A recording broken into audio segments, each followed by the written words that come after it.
Sim, What's going on, man? How are you? what's going on? Welcome to On Target Equality. Thanks for joining us today. Oh, thanks for having me. For sure. Thanks for having me.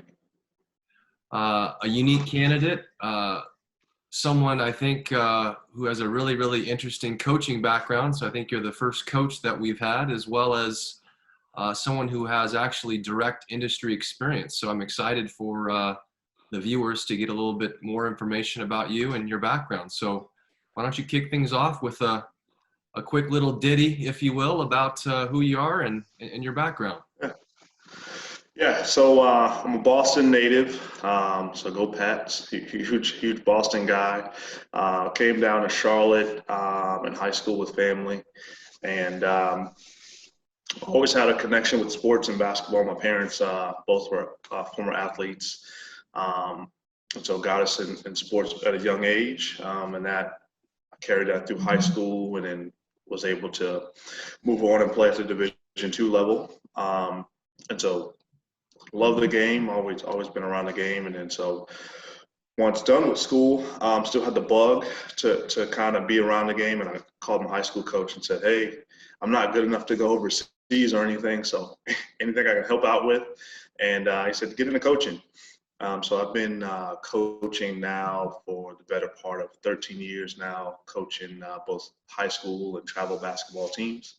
And then at that same time, um, I got into the workforce. Really didn't know what I wanted to do, like most college kids, Sure. and took a sales job, working in telecom in the wireless industry, and had some successes there. It was a lot of fun, and then kind of made my way here in Charlotte. It's one of the banking hubs in the country. So I tried my hand at the bank, which led me to work for S3, which is a technology staffing organization. So basically helping marry technology talent, be it your engineers, your data scientists, that type of stuff, to people that needed those at the banks, at like Wells Fargo and things like that. So that is me in a quick snapshot.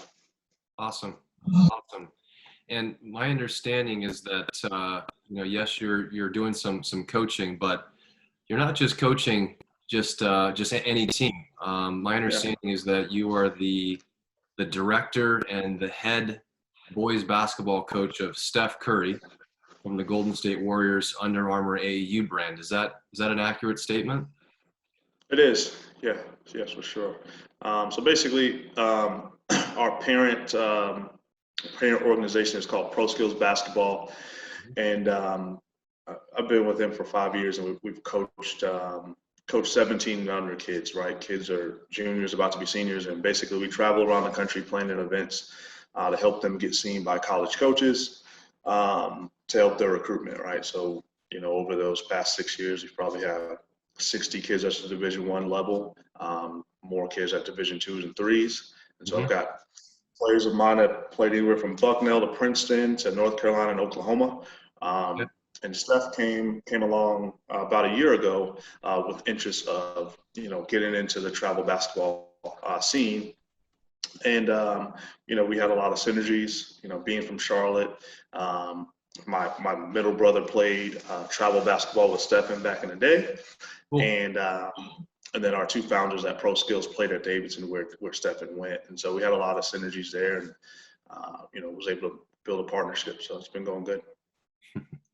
I couldn't imagine a more prominent athlete, a more Yeah, respected athlete in any yeah, sport that really honestly transcends any sport to be affiliated with than Steph Curry. yeah. Um, there's no way that guy has any sort of shortage of options when it comes to coaching. I guess why Sim? What's unique about your approach to coaching that might be attractive to someone like Steph Curry?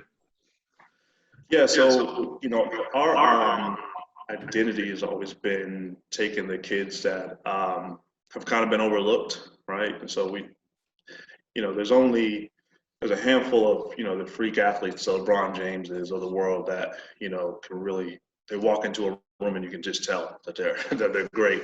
And so our niche has been, and my niche has been, is really finding guys that put in the work, right? And so there was a lot that connects to Steph. I tell people all the time, especially my kids, I said, Steph was not the biggest guy in high school. He'd probably come to the Y and he'd get picked up on the second round of games. He wouldn't be the first one to get picked. But he worked and he put in a lot of time into his craft and Boy, have things changed. yeah. And so he's a guy, that we can tell a lot of kids that, if you put in the work, you can achieve. So that's kind of, they saw that in me and my abilities to kind of find those diamonds in the roughs and kind of help out. So Yeah. It's the biggest reference I think that like I said, you can have in terms of your abilities as a coach. How has your experience and involvement with coaching either affected or influenced your approach as a professional salesperson interacting with clients? Yeah, so I mean, you're dealing with different personalities every day, every day. So you've got have to be a chameleon and be able to meet people where they want to be met, right? So not all 10 kids are the same, and not every sales experience or manager is the same, right? And so you're really finding what interests them, what you can connect with them, and really being finding ways to really care about them beyond the business, right? Or beyond just the sport. So I tell my kids, all I want from you is a t-shirt from the college that you choose and an invite to your wedding so I get a free meal. It's just because for me, it's really about seeing that development, right? So that just illustrates I'm just not here to see you just play the game. I want to see you grow into a good human being, good person. So to move that over to the sales part of it is I'm not just a transaction. I'm not just looking for the next invoice. I want to know about you. I want to have a conversation with you. I want to build a relationship because at the end of the day, that's what this is about. I've had conversations with clients that they're giving me recipes for Thanksgiving to try out. And so I think that's really cool. More so than some of the transactional stuff. Right. Yeah.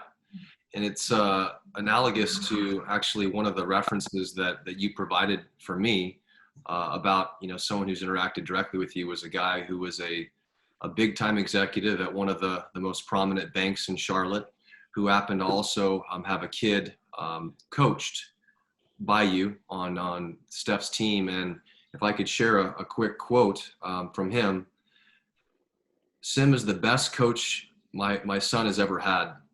He's able to identify where kids are struggling and relieve mental anxiety. A lot of coaches are good at pissing kids off, and that's the complete opposite of Sim. I mean, that's a pretty powerful statement from someone who's been very, very successful, not necessarily in assessing basketball talent, but, this is an executive at a very prominent bank who, gets a lot of at-bats with how people deal with other people. Right. And I'm just one of these guys, Sim, that truly believes that a lot of leaders take an approach of being right. Since I have the title, I'm right. Or since, I'm above you, I need to tell you, what you're doing wrong, or it's my way or the highway. And I really believe that the best leaders, so forget coaching, forget, tech sales, the best leaders are the people who can connect the mind with the heart of whoever's underneath them. And that's a long way to go. It looks like a short distance. And as you know, dealing with high profile athletes, dealing with clients who, are getting salespeople coming after them all the time. Mm-hmm. The people who can connect the mind with the heart are the ones who have the most influence.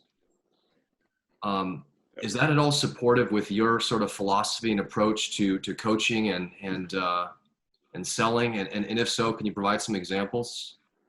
Yeah. So it's and that was a good quote that you got there from the reference.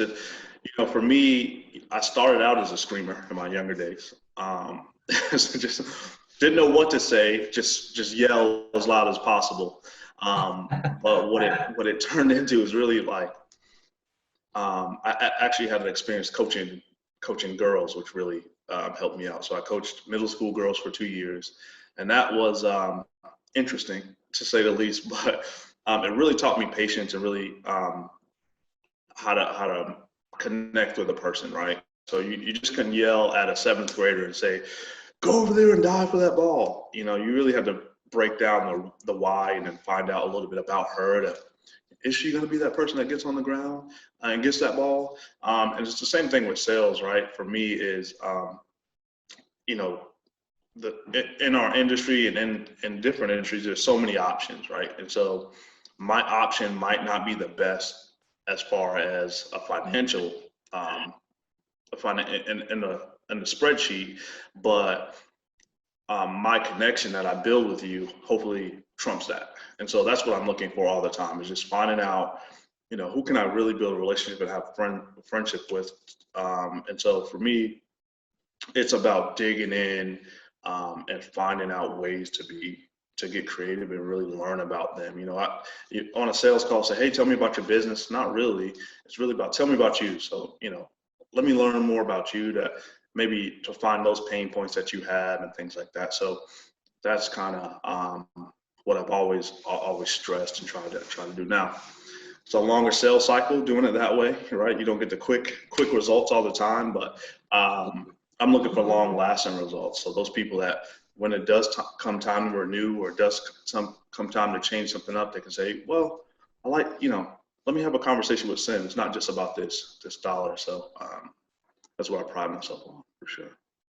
Makes a lot of sense. I spoke to your boss at your current company doing the engineering staffing, and he said that your biggest skill set was being in front of people. Would you attribute that as a sort of an innate gift, or is there someone that you've modeled that from growing up or being around, whether it be in the circles of coaching or in the professional ranks? Yeah, so my parents were preachers, right? My dad was a pastor, and so growing up in the church, he's up on the stage and talking to a lot of folks, and so I was thrust into that in a lot of situations, right? So just being the son, hey, get up here and lead Grandparents' Day. You got a mic in your hand. So for me, just being comfortable in front of groups of people, and being confident and things like that. It's kind of built in the DNA as far as how I was raised and things like that. And obviously, I've got plenty of practice, right? You're in a huddle. You got to lead. You got to be strong. You got to be confident, things like that. Or you have a PowerPoint presentation. You need to be confident. You need to know what you're talking about and things like that. So plenty of practice, and I think some of them might be a little bit hereditary too. So that's awesome. Listen, man, I've heard a lot of transferable skills. The biggest being your ability to influence and your sort of skill set and acumen around being in front of people and relating to all different types of people. And I really think that, you know, your background of already doing sales plus coaching at this really elite level, there's no way that a company wouldn't want you on their team. And I'm excited to see kind of how this unfolds for you. I'm excited too. Thanks for having me. That's been great. All right. Have a great rest of the day. Thanks. You too, man. Bye. See you.